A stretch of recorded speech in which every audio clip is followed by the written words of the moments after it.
Well, good morning. It's good to be with you this morning here in Paradise, Vail, Arizona. It's a beautiful day, although we've been having a fire on a mountain just north of Vail, and it's creating a lot of smoke, and it's burning crazy. Almost looks like a volcano at times. It's just white smoke pluming out of the mountain. And my understanding is, I haven't really tracked it very much, but my understanding is they're just letting it burn because apparently it's good to let it burn for a while. I don't know. But anyway, I know that as I've been going out in the morning, I can smell the smoke and I can feel the smoke. And that's kind of a weird thing, right? But other than that, it is a beautiful time to be in Arizona. It's a beautiful day today. It is June 11th, and it's good to be with you. Thanks for joining me this morning. We're going to be talking about sacrifices today, and it'll be an interesting, I think, very interesting Bible study for this morning.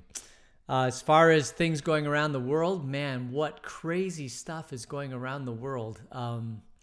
All sorts of riots and people, making their positions known on various political issues, and some of them are doing it, through peaceful protests, and some people are doing some kind of crazy things. And then, of course, along with that, you end up with a lot of other people, potentially.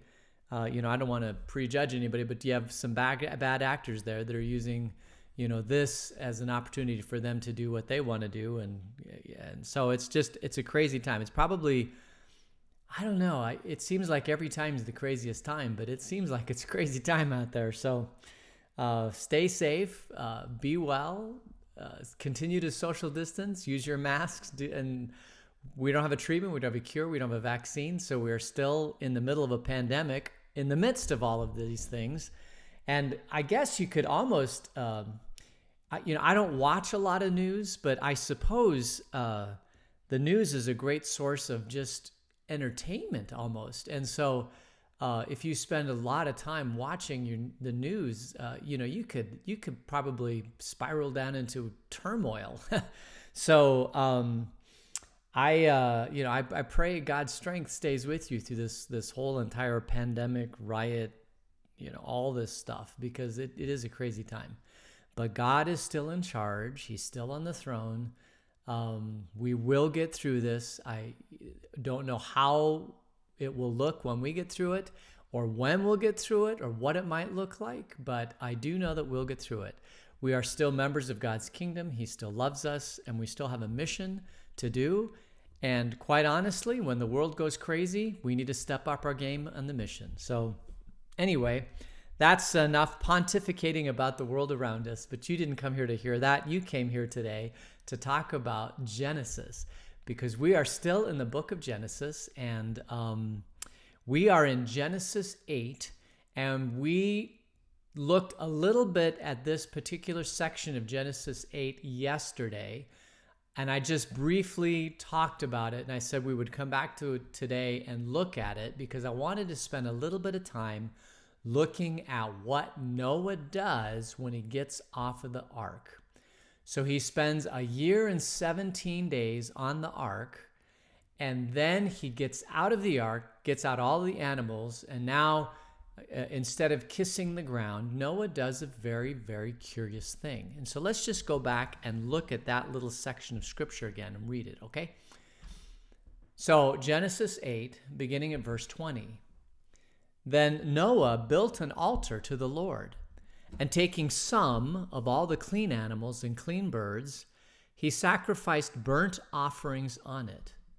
The Lord smelled the pleasing aroma and said in his heart, "Never again will I curse the ground because of humans, even though every inclination of the human heart is evil from childhood. And never again will I destroy all living creatures as I have done. As long as the earth endures, seed time and harvest, cold and heat, summer and winter, day and night will never cease." So Noah gets out of the ark, and the first thing he does is he builds an altar to the Lord, and then he takes some of the animals. Now remember, we know that the birds found the dove went out and found an olive branch, and all the other animals scattered. But Noah had some extra clean animals with him on the ark for the whole year. And these are part of those animals.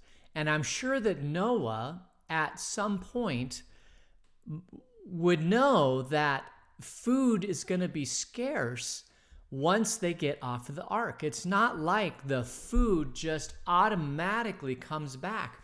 You might have to wait seasons to get food. There may not be any animals except for the animals that Noah had with him on the ark. Now they could have, some of these animals, these clean animals, breed like rabbits anyway. So maybe he had some, extras of these animals. But you have to know that at some level, when Noah decides that he's going to sacrifice some of these animals on the altar to God, that it is a big deal, because this is a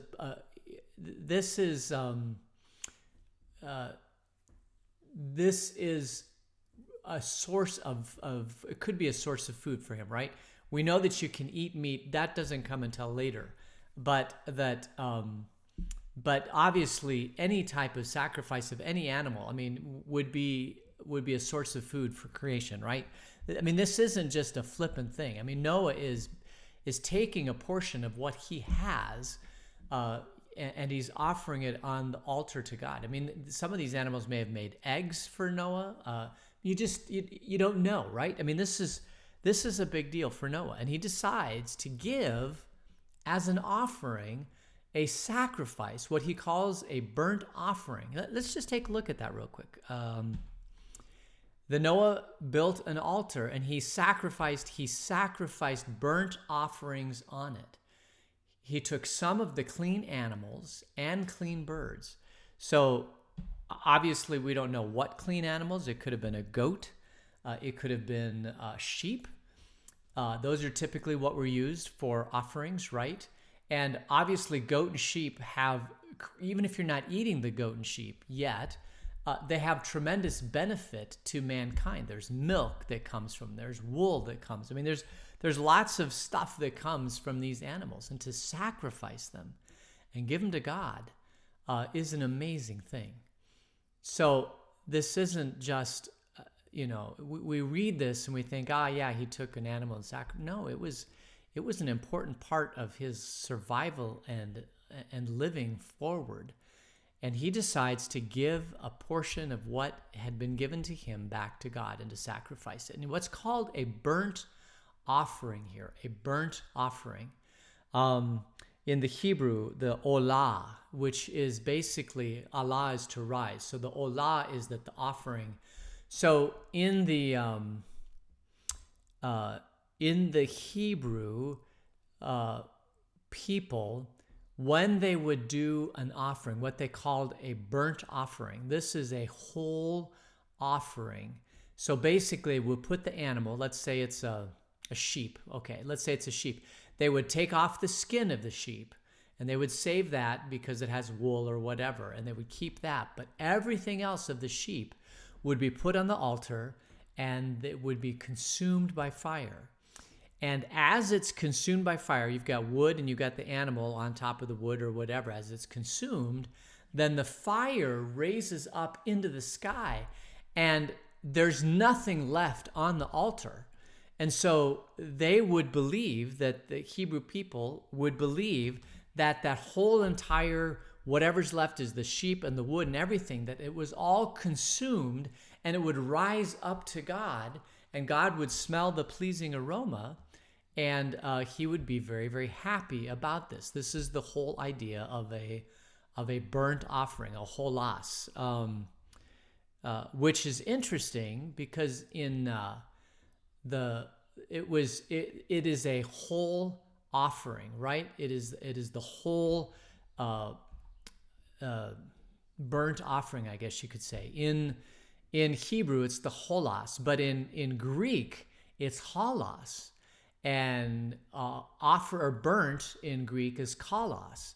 Or kostas. So you've got basically holos, kostas. And so in the Greek, The whole burnt offering that's here in the Hebrew is called the holos kostos, or the Holocaust. Now we know Holocaust as a big deal today, as the killing of the Jews that lived in Germany and Poland at the time of World War II. But it was not always known as the Holocaust. The Hebrews called it the Nazis called the killing of the Jews the final solution, right? They wanted to purify their race. They wanted to get rid of all the Jews. And so they called it the final solution. Now, the Jews for years called it the Shoah, which means the catastrophe, like the big event, the tsunami, the Shoah, the catastrophe that happened. But somewhere around the 1960s, they started calling it the Holocaust, the whole consuming, because of what happened, burning of these Jewish people in the ovens during World War II. Somebody made the tie-in that the Holocaust, the Jewish sacrifice in Greek of the Holocaust, was an appropriate name for this. And then there was a movie with Meryl Streep in 1978 that was called the Holocaust. And now we know this event of the sacrifice of the Jews as the Holocaust, and the root of that word is basically this burnt offering from Hebrews, from Genesis 8. So that's kind of where this whole thing came from, and the sacrifice that went to God is called a burnt offering. And as a burnt offering, it's basically the whole entire animal, except the skin, which is removed. The whole entire animal is put on. It's not eaten. It's the male firstborn, male unblemished animal put on the altar, and the whole thing goes up to God. It's a sacrifice. And God is pleased with this sacrifice. It says, right, that the Lord smelled the pleasing aroma and said in his heart, I am pleased with this sacrifice.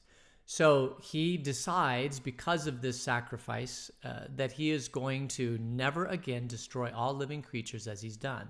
And as long as the earth endures, he's going to have seed time, harvest, and the cycles of life, the cycles of the seasons will continue on.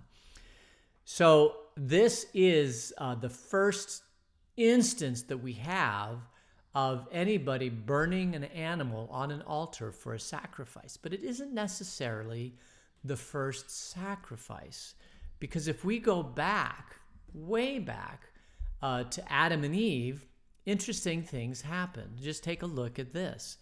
In Genesis 3:21, the Lord made a garment of skin for Adam and his wife and clothed them. So Adam realized that he was naked, and so God decided that he was going to clothe him. And so God basically would have taken an animal that perhaps was a sheep or a goat or something with an animal skin, and he would have fashioned a garment. It says a garment of skin for Adam and his wife. So God took and basically sacrificed an animal and then gave that clothing, or made clothing, and gave it to Adam and Eve. So even in Genesis 3, right after the fall, we see that sacrifice is a part of our relationship with God. This offering and sacrifice is integral to who we are as God's people. Sacrifice has always been a part. Let's go back then to Genesis, Cain and Abel. This is Genesis 4, beginning at verse 3. In the course of time, Cain brought some of the fruits of the soil as an offering to the Lord, and Abel also brought an offering, fat portions from some of the firstborn of his flock. The Lord looked with favor on Abel, on his offering, but on Cain and his offering he did not find favor. So even here, even though they're not eating the animal or consuming the animal on an altar, we see both Cain and Abel giving a portion of their fruit of the labor, or the fruit of what they do, to God. So offering to God has always been a part of our relationship with God.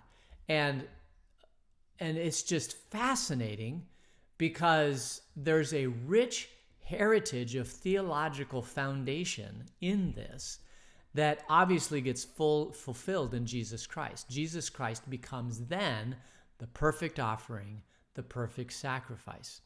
But in the Hebrew Scriptures and in the Jewish tradition at this point, particularly in the book of Leviticus, we see that there are different kinds of offerings and sacrifices. It might be worth just taking a look at some of those today. So, for example, I pulled this off of a chart, but these are the different types of offerings or sacrifices that we find in the Torah, or the book of Leviticus. So we can see here the first type is called the burnt offering, and this is basically the olah, the olah burnt offering that rises up. They ended up calling it the korban olah, the whole sacrifice, and it's basically something is laid on the altar, and it's an unblemished animal, and God is sweet. The sweet smell of that burning animal, God's pleased with that. And then the second kind is called a grain offering. So this is typically offered at the same time. This is the offering, right, that Cain had, which was not, but God wasn't pleased with it, but it's still a part of the crop. Accompanied all burnt offerings. It's a sweet aroma to God. It's flour, it's oil, it's salt. Then there's another thing called a peace offering. This is a sweet aroma to God, but it's provided as a communal meal with meat for the priests. So this isn't necessarily sacrificed on the altar. It's provided as a meal, and the priests are available to consume this meal as a peace offering. We also have a sin offering. It's not a sweet aroma to God, and it's only the fat and the blood offered on the altar. There's also a thing called a trespass offering, which deals with specific sins, especially where restitution was possible. And then we have the thank offering, which is really just another name for the peace offering, which is the same as the peace offering, but the offerer at this point is already in a covenant relationship with God. So it's not like he's trying to get back on God's good graces. This is basically sitting down with a meal with God, because it's a peace offering at this point. We are in a relationship, and so we're having a meal together. And so that's called the peace offering or the thank offering. Or in Greek, you might call it the Eucharisto, which means thanks. And so basically, the Eucharist is another name, or is using the thank offering name as a description for the Lord's Supper. So when we come together in the Lord's Supper, among the many things that the Lord's Supper is, it is also this idea that we are having this sacrificial offering meal with God that is a thank offering with God, that we're in a covenantal relationship with God, and so we're having this meal together with Him. He is present at that meal. So that is those are the different types that you'll see. I don't know if we'll ever get into the book of Leviticus. It just seems like years away. But if we ever get into the book of Leviticus, we can take a look in detail of all these different kinds of offerings that show up in the book of Leviticus, and perhaps we can spend more time on it. But basically, when Noah does his offering, it is called the whole burnt sacrifice, or the burnt offering that's on the altar. And this is the very first one of many, many, many, culminating in Jesus. So that's another area to go down into, is that one of the things that the author to the book of Hebrews says is that the sacrifice of Jesus on the cross, that he gave up his life as a perfect sacrifice, as a perfect offering to God.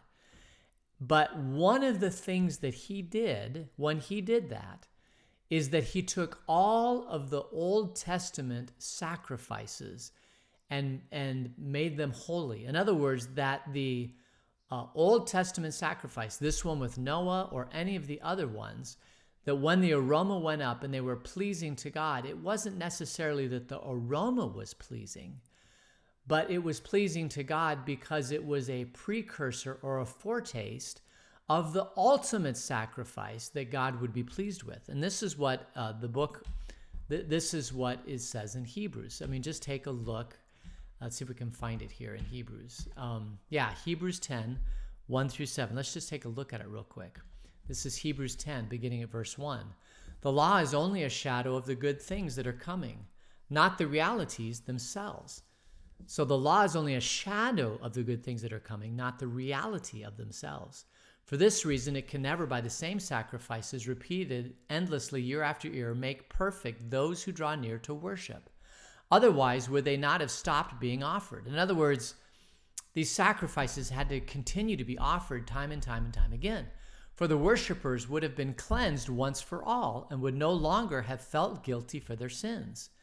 And this is the key verse. It is those sacrifices are an annual reminder of sins because it is impossible for the blood of bulls and goats to take away sins. It is impossible for the blood of bulls and goats to take away sins. Therefore, when Christ came into the world, he said, "Sacrifice and offering you did not desire, but a body you prepared for me with burnt offerings and sin offerings you were not pleased. And then I said, here I am. It is written about me in the scroll. I have come to do your will, my God." And so what we see here, the author of the book of Hebrews says that Jesus, his perfect sacrifice, when he said, "Here I am," he basically made every single time there was an Old Testament sacrifice, starting here in Noah, Cain, and Abel, whenever there was a sacrifice, it was put on the altar, or it was in a meal, or it was part of a sacrificial thing with God. The reason why those sacrifices were pleasing to God was because it looked forward to the time when Jesus would become the perfect sacrifice to God.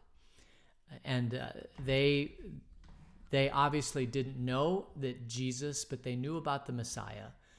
And this is all fulfilled. Every Old Testament sacrifice then is fulfilled in Jesus Christ. And so when Noah makes this sacrifice, it isn't just that he's taking this unblemished male animal and the birds and putting it on the altar.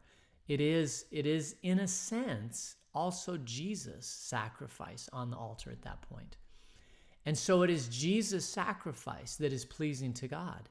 And so it is Jesus' sacrifice that causes God to say these things, "And never again will I destroy all living creatures as I have done."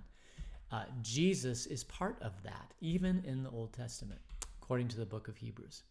So that is an amazing thing. It's just something that you should pause and think about, because God is, when he became flesh and dwelt among us and sacrificed himself, it was all the sacrifices of all time that made all the Old Testament sacrifices pleasing to God because of Jesus. And I just find that, I don't know why that resonates with me so deeply, but I think it's because why would the Old Testament sacrifice be pleasing to God? And part of the reason is because it was all consumed and went up to him, and it was a precursor to Jesus. So that is a good theological truth to hold on to, because Jesus is the perfect sacrifice. Anytime we offer any sacrifice to God, we're imperfect in our sacrifices because we are imperfect people. And so therefore our sacrifices are imperfect. But God is still pleased with them because they remind him of the perfect sacrifice that Jesus had for us. And then so therefore we're in the kingdom. We have all rights and privileges of being in the kingdom because of that. And therefore our sacrifices to God become wonderful to God, pleasing to God. And then, of course, Paul takes this one step further, and he says our sacrifice isn't something on the altar anymore. Paul says our sacrifice is our whole lives, our body and our soul, our mind, our treasures, everything about us is a living sacrifice to the kingdom of God. And the reason why that living sacrifice is pleasing is because it's perfected by Jesus on the cross and his perfect sacrifice. So all the sacrifice stuff goes together, and it's really kind of a cool system of sacrifice that starts here in Noah. All right, so that is probably all I want to talk to about sacrifice. I think it's interesting, and you might want to just ponder that today and think about it, about your sacrifice and what you sacrifice for God in the kingdom and that sort of thing. We have some time, so let's just dive then into Genesis chapter 9. So here we go. Then God blessed Noah and his sons, saying to them, "Be fruitful and increase in number and fill the earth. The fear and dread of you will fall on all beasts of the earth, and all of the birds in the sky, on every creature that moves along the ground, and all of the fish in the sea. They are given into your hands. Everything that lives and moves about will be food for you. Just as I gave you the green plants, I now give you everything. But you must not eat meat that has its lifeblood in it. And for your lifeblood, I will surely demand an accounting. I will demand an accounting from every animal, and from each human being too. I will demand an accounting for the life of another human being." So this now is, we see that before Noah and the ark, as you were living in the Garden of Eden, you were not allowed to take an animal and eat it. That meat was not available to you for eating. Now, that doesn't mean that we couldn't have used those animals for food. And I do find it curious that there was, with Cain and Abel, that there was this fat offering. So obviously, Abel took an animal and sacrificed it and gave, and killed it and gave part of the fat portion back to God as an offering. So it wasn't like they weren't killing the animals. It's just that they weren't eating the animals, which is an interesting thing. But before that time, that doesn't mean that an animal isn't healthy for you, because obviously we get milk from animals, we get eggs from chickens, we get all sorts of good things even without killing the animal. And so that probably would have existed at the time of Adam and Eve.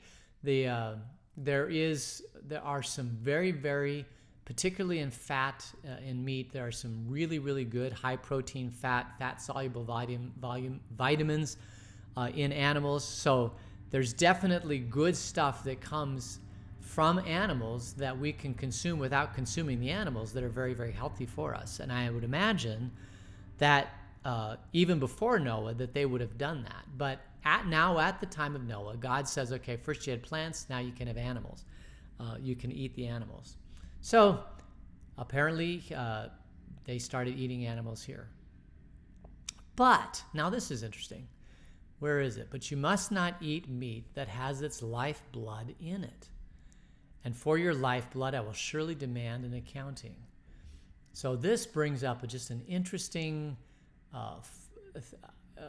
worldview about life from people way back then. So in the time of Adam and Eve, Cain and Abel, Noah, and all that sort of thing, the animal, the lifeblood, they believed that the life or the soul or the essence of an animal was contained in its blood. They called it the lifeblood, right? And we still have some sort of semblance of that in our language today. We say the lifeblood of an organization is, this particular product or this particular person or whatever, right? I mean, that's the lifeblood. It's central to the organization. Well, for an animal, they believed that the central part of an animal was the lifeblood. And so, if you were going to eat an animal, then you couldn't eat the blood. You had to basically kill the animal and let the blood drain to the ground. And so that life essence now leaves the animal and it goes into the ground. And that's now where that lifeblood remains, is in the ground. And then as another animal comes up, it gets its lifeblood from we're not talking about reincarnation or anything like that, where, it goes out of one animal into another animal. But that basically, from dust we go, dust we came, to dust we return. That basically life comes, God allows life to come up out of the ground, and then it goes back into the ground. And it's all part of this life that God breathes into us. We saw a little inclination of this when Cain kills Abel, and God says to Cain, the blood of Abel, his lifeblood, is calling out to me, is screaming out to me from the ground because you've killed him. And so basically Cain kills Abel, and his blood then is drained out of his body, and it falls into the ground. And then from the ground, that blood, that lifeblood, is calling out to God, saying, Cain killed me. And so we see this sense of lifeblood even back in Genesis 4. So this is part of the culture of what they would have believed. And so therefore, if you're going to eat an animal, if you're going to eat any animal, right, a sheep or a goat or whatever, before you can eat that animal, you need to drain that lifeblood out of the animal, let it go back into the ground. And then that's where that stays. So you also kind of see this in other cultures, right? Because there are many, many cultures around the world, or have been historic cultures, where drinking the blood of an animal is part of that culture. And that is a heresy. That is what would you call that? It's an abomination to do that, because the life is included in the lifeblood. And so that blood should drain into the ground where that life should remain. But if you consume the blood, if you drink the blood of another human, right, or you drink the blood of another animal, then basically the life force of that animal then enters you. And so then you get the life force of that animal, and you can go around drinking animals' bloods, and this is even, it's found its way into folklore of Dracula and all that sort of thing. But it's basically, the blood is a very sacred thing. And it goes all the way back here to Genesis 9, right? If you're going to eat an animal, that blood has to return to the ground. And then the life blood has been drained from that animal. The life is no longer in that animal, so then you can consume that animal. So this is basically, it's amazing that it starts all the way back into Genesis 9, and we still have bits and pieces of this in our culture today that are just fascinating. And of course, now we get to eat meat. And so those of you that are meatitarians, right? What was that? One of them was Jurassic Park. Are you a vegetarian? No, I'm a meatitarian. Just so you know, your pastor's a meatitarian. I like meat. And it is okay to eat meat because God says that it was okay. As long as you drain the lifeblood out, it's okay to eat meat. So we eat meat. There's lots of good nutrition in meat. And meat is a good part of a healthy diet. So I do eat meat. So I think I'm going to leave it there. We'll continue on in Genesis 9 tomorrow. I find this stuff fascinating, and it's just to be able to spend time and slowly go through this and think about all the different implications. I'm really, really enjoying it, so I hope you are too. So we'll get together for Genesis 10 or Genesis 9 tomorrow, but why don't we go ahead and close in prayer. Gracious God, thank you for for accepting the sacrifice of Noah. Thank you for accepting the sacrifice of Noah. And because of that sacrifice, which pointed to the perfect sacrifice of your Son, you decided that as long as the earth endures, that you will continue to protect us and love your creation, the firstborn of your creation, your humanity. And so for that we thank you and praise you, and we give you our own sacrifice, which is our very selves. Be with us today in all that we do, and keep us safe. In Jesus' name, amen. All right, so there you go. Thanks for joining me today, and God's richest blessings on the rest of your day. It is Thursday, so we'll see you tomorrow on Friday, and have a great day. Talk to you later. Bye.